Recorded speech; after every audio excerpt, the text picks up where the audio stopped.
अब तो सर्वे की बात कही जा रही थी, सारी बात पीछे के आपको शुरू कर दी गई। तो पहली बार हुआ है बहुत लंबे अरसे बाद जब प्रदेश कांग्रेस कमेटी के अध्यक्ष जी ने तमाम पीसी सदस्यों को जिम्मेदारी दी कि आप लोग खुद जाके असेसमेंट करें दिनों के अंदर। उनका असेसमेंट आ गया, उनको ये छूट दे दी गई। उसके अलावा भी जो भी राजस्थान में विधानसभा क्षेत्र है उसमें कोई राय देना है वो भी दे सकता है। बहुत स्मूथली तरीके से मैं समझता हूँ पूरा प्रोसेस चल रहा है, स्मूथली तरीके से पूरा प्रोसेस चल रहा है। और जैसा भी आप कह रहे थे लोकसभा के या जो सेक्रेटरी आए हुए हैं तो दौरे कर रहे हैं, उनके अलग फीडबैक मिलेगा। नंबर 3 जो सर्वे किए जाते हैं एजेंसी द्वारा वो अलग काम चल रहा है। तो मैं समझता हूँ कि ओवरऑल जो है स्क्रीनिंग कमेटी जब बैठेगी तो वो सब बातें ध्यान रख कर फैसला करेगी। उसके बाद CC बैठनी है, वो अध्यक्ष जी बता देंगे तारीख आपको जब होगी तब, तो उसके बाद वो वहाँ पर ठप्पा लगेगा।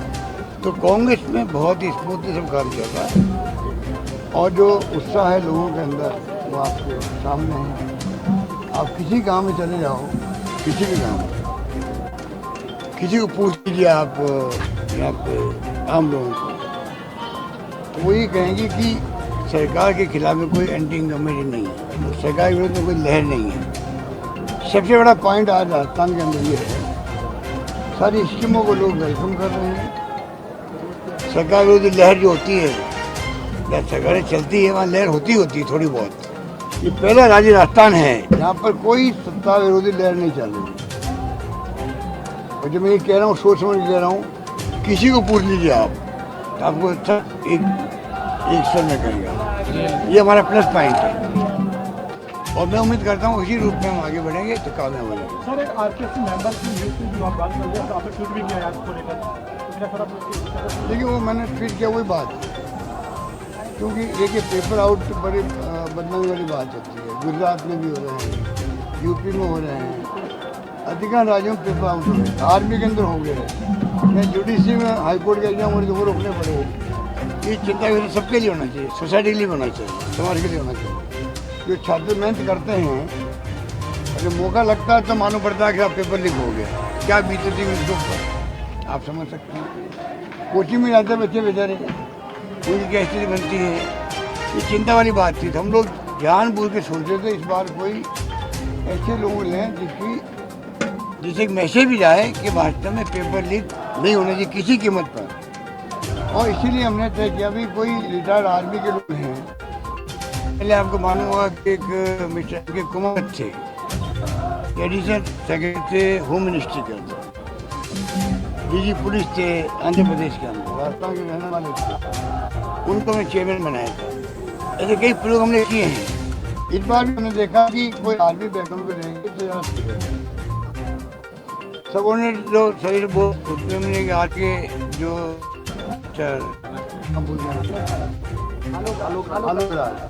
उनको जाना नहीं था, बिल्कुल नहीं जानता था। उनके तो मैं स्टेशन नहीं जानता था। जरूर आए थे एक बार टिकट की मांग करने मकराना से आए थे। अभी तैयारी बताई था कि मेरी तैयारी यही है, तो मैंने बात उनकी सुन ली। बस इतनी हमारी पैसे ना तो उन्होंने खुद ने मांग करी RSPC की, दोनों ने, ना किसी सिफारिश करी। हमने उसी समझा कि बहुत टाइम बीत गया, अचानक लागू हो जाएगी, उसके पहले अगर हो जाता 2 महीने और बच जाएंगे। तो हमने 3 लाख सर्विसेज का काम शुरू कर रखा है, अधिकांश नौकरी लग चुकी है, बाकी का काम चल रहा है। तो हमारे 2 महीने की चुनाव की दंगल के अंदर और लोकसभा पर क्यों करें, ये सोच के हमने नाम को पुटअप किया। माननीय राज्यपाल महोदय ने अप्रूव कर दिया और वो बना दिए गए। बाद में मालूम पड़ा कि जो उनके जो ट्वीट थे या जो उनका वीडियो वायरल किया, बहुत दुख हुआ, बहुत धक्का लगा। मैं आज भी आहत हूँ। एक आर्मी का 22 साल का सर्विस किया आदमी, आर्मी का कोई व्यक्ति होता है ना, वो देश प्रेम की भावना रखता है, देश के लिए मर मिटने को तैयार रहते हैं। उसके लिए जाति धर्म वर्ग सब पीछे हो जाती है। आर्मी वही लोग जाते हैं, वो व्यक्ति अगर मान लो रिटायरमेंट के बाद में अगर अपनी जाति के साथ में बातचीत करे तो थोड़ा संयम बरतना चाहिए। ट्वीट करे कोई जाति के खिलाफ में है, किसी व्यक्ति के खिलाफ में है, वो कतई स्वीकार नहीं हो सकता। इसलिए मैंने कंडेम भी किया उसको, मैंने कंडेम भी किया है। अनफॉर्चुनेट भी है, दुखद भी है, ऐसा होना नहीं चाहिए था। ये आरपी मेंबर बन गए तो मुझसे भी तो मिलते ही हैं, बैठती कॉल में नहीं होती है। हमने प्रयास किया है भाई उनसे बाबा के बातचीत करें, पर वो अभी आ नहीं रहे। तो अनफॉर्चुनेट घटना हो गई और मेरी ही हुई है। मैंने ही जो जानबूझ करके आर्मी के बैकग्राउंड के लोग लेने के लिए मैंने ही जो बॉर्डर थे उसके अकॉर्डिंग टू थोड़ा लालच भी था कि हमारी एक सीट मकान खराब क्यों हो।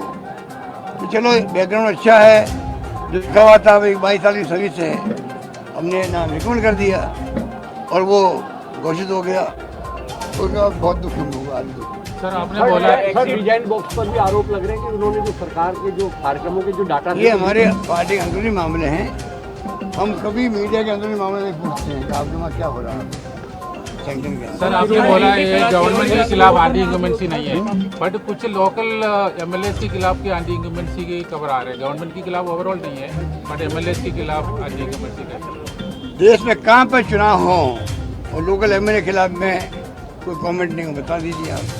जो सीधा जनता जुड़ा रहता है उसके खिलाफ में सच्चाई भी हो सकती है, अफवाह भी हो सकती है और उसके खिलाफ षड्यंत्र भी हो सकता है। ये चलता रहता है। अल्टीमेटली जब क्षण के बाद जाएगी और जहाँ देखेंगे भाई जीतने वाला उम्मीदवार है उसके अकॉर्डिंग टू हाईकमांड फैसला करेगी, वो हम सबको मंजूर होगा। प्राइवेट लोकेट में 500 रुपये होने के आरोप लगे हैं। अभी शाम को आईटी की बात रेड। देखिए ये मिली भगत है केंद्र सरकार की और थोड़ी मीणा जी, उनको पूरा गाइड करते हैं वो लोग कहाँ कहाँ सरकार की बदनामी कैसे हो स्टेट के अंदर। अब डॉक्टर किसके हैं क्या, हमें क्या मतलब उनसे। वो मीडिया को लेके चले गए, मैंने सुना धरना दे दिया, ये उनकी फितरत है। वो अपनी ज़िंदगी भर ये काम करते गए हैं किस प्रकार न्यूज़ में रह जाए। ईडी के दफ्तर में वो जाते हैं, उनके आदमी जाते हैं, ईडी को वो भड़काते हैं, जाके झूठी सच्ची शिकायतें करते हैं। ईडी को मौका मिलता है जाके हम लोग करें। ये बराबर खबरें आती हैं उनके बारे में, उनके बारे में नई बात हमारे लिए नहीं है।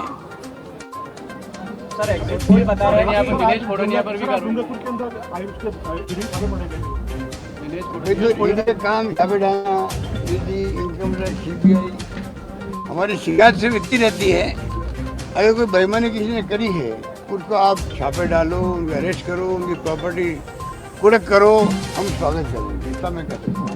पर निर्दोष लोगों को जाके आप अगर पॉलिटिकली आप तंग कर रहे हो चुनाव के हिसाब से, कौन पार्टी कौन कार्यकर्ता है, इनकम टैक्स जाएगी, ईडी जाएगी, न्यूज़ बनेगी और पार्टी बदनाम हो कांग्रेस, ये हमें स्वीकार्य नहीं है जो वो लोग कर रहे हैं और लोकतंत्र में मैं समझता हूँ उचित भी नहीं है।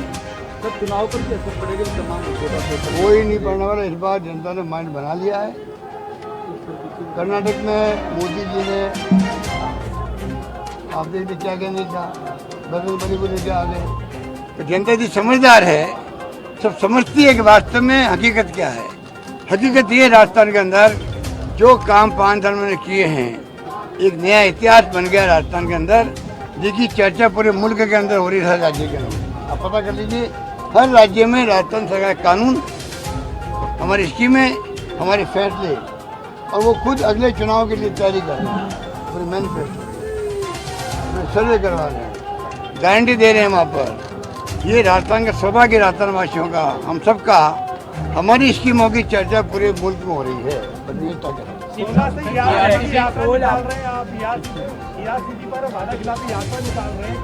हमारी यात्रा देखिए, आपको पहले अध्यक्ष कह चुके हैं, हम मीटिंग के माध्यम से यात्रा कर रहे हैं, पूरे राजस्थान के अंदर करेंगे। शुरुआत कर रहे हैं चुनाव कैंपेन की, वो कर रहे हैं ईस्टर्न राजस्थान से, जिसमें 13 जिले आते हैं। शुरुआत हो रही है 16 तारीख को। 16 तारीख को जो है खड़गे साहब आ रहे हैं 12 के अंदर, हमारी शुरुआत हो जाएगी। उसके बाद में प्रियंका जी आएगी 20 तारीख को यहाँ पर शिकराई के अंदर। तो ये यात्रा की पार्ट है, जहाँ जहाँ हम जाएंगे पार्टी ने तय किया है, कोर ग्रुप ने तय किया है हम 13 जिले जो हैं वहाँ हम लोग बड़ी मीटिंग छोटी मीटिंग करेंगे, इनको एक्सपोज करेंगे। एक प्राइम मिनिस्टर के मुंह से सब निकल जाए रिकॉर्ड के अंदर मीडिया के बाद में 13 जिले के नाम लिए गए। आप बताइए कि राष्ट्रीय परियोजना क्या होती है? 16 योजना चलती है, 17वीं हो जाती है। 90-10 का रेशियो में पैसा मिलता है राजस्थान को। योजना जल्दी पूरी होती थी, सिंचाई भी होती, पानी की संकट कम होता। उसको रोड अटकाए गए 5 साल तक, क्योंकि हमने उस योजना को बंद नहीं किया। हम बंद करते वो बदनाम करते हमें। हमने तो कहा नहीं, पुरानी सरकार योजना है, इसको हम आगे बढ़ाएंगे। और अब देख ले एलोकेशन कर रहे हम लोग, 14,000 करोड़ इस्तेमाल किया हम लोगों ने। उन्होंने रिफाइनरी बंद कर दी, मेट्रो बंद कर दी पिछली सरकार ने। हम ये काम नहीं करते। उसके बाद में भी जो रवैया है सरकार का, तो आप सोच सकते हो कि सरकार चाहती क्या है एक स्टेट के साथ में, और वही मंत्री हमारे यहाँ का। उसके बाद में उनको संकोच ही नहीं है, शर्म भी नहीं है कि लोग क्या सोचते होंगे मेरे बारे में। यहाँ का मंत्री पानी का विभाग बहुत इंपॉर्टेंट विभाग है, कैबिनेट मंत्री है, उनको एहसास होना चाहिए मैं किस पद पे बैठा हुआ हूँ। उस ढंग से उनको बिहेव करना चाहिए था, प्रधानमंत्री को कन्विंस करना चाहिए था, वादा याद दिलाना चाहिए था। बल्कि उन्होंने कह दिया प्रधानमंत्री के मुंह से ये सब निकले ही नहीं है, मैं इस्तीफा दे दूंगा राजनीति से। जब महेश जोशी जी हमारे पीएचडी मंत्री ने कहा कि प्रधानमंत्री वादा निभाए, वहीं लगे माइक पे वापस खड़े हुए और ये कहा बिल्कुल झूठ बोल रहे आप, पीएम ने कहा ही नहीं, मैं खुद मीटिंग मौजूद था। अगर पीएम ने एक शब्द कहा होगा मैं इस्तीफा दे दूंगा राजनीति से, क्या हुआ उससे इस्तीफे का? इतनी बड़ी योजना हमारी बर्बाद कर दिया उसको। राज्यों में सीमित साधन होते हैं, कुछ भी कर लो बढ़िया, तब भी हम हिम्मत नहीं हारते हैं। ये मैं कह सकता हूँ। कांग्रेस के बड़े नेताओं को कांग्रेस के बड़े नेताओं के सामने बीजेपी बड़े नेता उतार रही है, आपके सामने भी कोई बड़ा नेता नहीं है? बड़े नहीं, छोटे हारे हुए, रिजेक्ट किए थे। मेरे सामने आए शिवाजी मैरिया, 9 में 9 रिजेक्ट हुए थे, आज तक पटड़ी गाड़ी में नहीं आई वापस। मैरिया जी आए, हार के गए, और हारने वालों कहाँ गए? कांग्रेस में आ गए। अब तो इनका ईमान धर्म क्या है? जो आदमी हारा, केंद्रीय मंत्री था, चुनाव लड़ा हमारे अध्यक्ष के खिलाफ, चुनाव हारने के बाद में जो केंद्रीय मंत्री रह चुका है पार्टी में, उनको थोड़ी बहुत शर्म भी आनी चाहिए। मैं क्यों पार्टी बदलूं, क्यों तो बदली, क्यों हमारे साथ में आए, क्यों इलेक्शन लड़ा और फिर वापस चले गए। ऐसे लोगों को जनता समझती है, व्यापारी हैं ये। एक्सपोज हो गए ये लोग, तो कहाँ लाभ मिल सकता है, वो ढंग जाने वाले लोग हैं।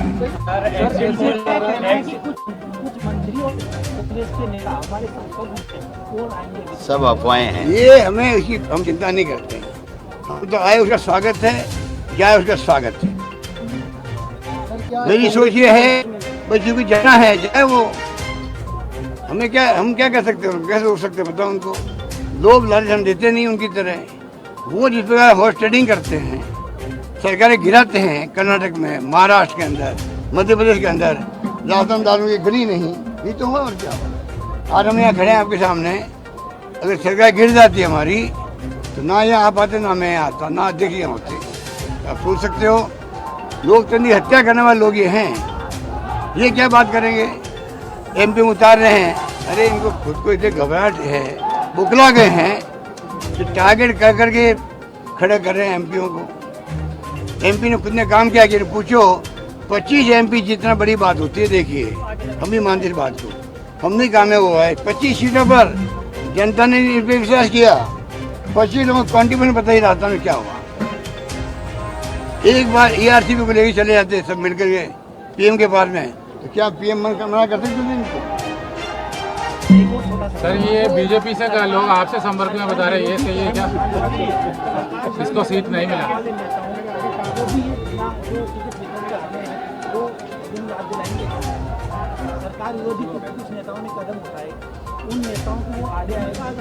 देखिए अभी तो कोई आड़े कुछ नहीं आएगा। Only one criteria, winnability. 5 साल में क्या नहीं हुआ, पार्टी में छोटी मोटी गलती रहती है, छोटी मोटी भी होती है। आज हम चाहते हैं सारी बातें भूल करके ऑन मेरिट में टिकट मिले, सबको मिले, चाहे कोई किसी का कुछ मानो हो या कोई घटना दुर्घटना की आप दिला रहे हो मुझे। आप हमारे नज़र में ये बात है, सब मिलके इलेक्शन लड़ें, निष्पक्ष होकर चुनाव लड़े, निष्पक्ष होकर सिलेक्शन होगा उनका, हाईकमान सबको साथ लेके चलेगी, उसी रूप में सर्वे होंगे, सर्वे के माध्यम से टिकट बढ़ेंगे और टिकट बढ़ने के बाद में हम सब मिलकर के हैं, चाहे वो कोई किसी ग्रुप का है, उसको कैसे कामयाब करें, वो कामयाब होंगे तभी तो सरकार हमारी बनेगी। हमें कोई भ्रम नहीं देखी, हम चाहते हैं जनता के बीच जाएंगे हम लोग और जनता में जो आज ज्ञान और जहन में घुस गई बात, इस सरकार ने हमारे लिए काम किया है। मैं समझता हूँ इस बार जनता का आशीर्वाद हमें मिलेगा। सर आपकी चर्चा है कि आप चोमू से टिकट लड़ रहे हैं, चर्चा चल रही है कि आप चोमू से चुनाव दो सीटों से चुनाव लड़ सकते हैं, जोधपुर के साथ दूसरी सीट से भी चुनाव। पता नहीं अब सुनता तो मैं सुनता रहता हूँ। डॉक्टर सर जी, ये बीजेपी का टिकट कुछ लोगों को दिया नहीं, आप लोगों के संपर्क में है क्या? है कुछ लोग बीजेपी वाला आपसे संपर्क में बता रहे हैं। सारे ही हैं। राज कांग्रेस का आ रहा है तो वहाँ लड़ कौन रहा है? कितनी मशक्कत के बाद में 41 नाम तय किए, वो भी 10 दिन तक लिए बैठे रहे। और अब जो हाल हो रहा है सड़कों पे और कार्यालय में, वो आप देख रहे हो, तो ये तो मामला फैल हो गया है इनका। लेकिन एग्जिट पोल में 60-70 सीटें बताया गया है। देखिए 2008 के चुनाव में 17 टिकट मिले, फिर 13 के अंदर 16 मिले। थोड़ा एंजॉय कीजिए। थैंक यू, नमस्कार।